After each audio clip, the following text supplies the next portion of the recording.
Një grup qytetarësh të Korçës ka ndërmarrë një nismë qytetare në mbrojtje të fëmijëve, të cilët kanë nevojë për trajtim jashtë vendit, në kushtet kur një gjë e tillë nuk ofrohet nga sistemi ynë shëndetësor. Në këtë kuadër është hartuar një projekt ligj për mbështetjen shtetërore të trajtimeve mjekësore të fëmijëve brenda ose jashtë vendit, kur ato nuk ofrohen nga sistemi shëndetësor publik kombëtar, i cili do të depozitohet në Kuvendin e Shqipërisë si një nismë qytetare. Është një projekt ligj i cili jep shtetit detyrimin, atë që deri më sot është e përcaktuar sipas ligjeve aktuale një akt vullneti bërë me komisione ad hoc, histori të tilla nga këto që jemi ndeshur shpesh. Në këtë rast jep detyrimin e përcaktuar mirë me trajtat e duhura, me mënyrat specifike të funksionimit dhe me gjithçka, çdo element të nevojshëm aty brenda për të përgjigjur dhe për të mbuluar çdo rast.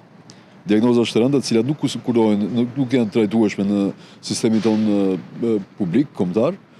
Kudo qofshin këto të mundshme, qoftë në klinika private brenda vendit, jashtë vende të tjera, po qëllimi është mos bëhet asnjë fëmijë pa trajtim mjekësor dhe asnjë familje të mos përjetojmë trauma të tilla. Për të bërë të mundur depozitimin e këtij projekt ligji në Kuvendin e Shqipërisë, kërkohen 20.000 firma zgjedhësish, të cilat do të nisin të mblidhen në qytetin e Korçës, por edhe në qytete të tjera të vendit.